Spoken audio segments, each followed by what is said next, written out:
scan this. Sovi is here. Let's level up.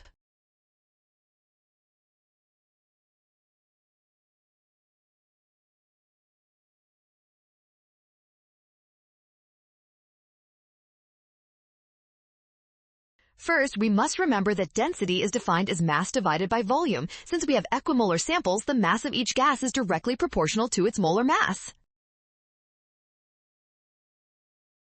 Next, we look at the conditions for each sample. Because the volume changes with temperature and pressure, we must compare the ratio of molar mass to the total volume occupied. Finally, calculating these ratios shows that oxygen has the highest value. This means that option C is our winner because it results in the greatest density among all the given samples.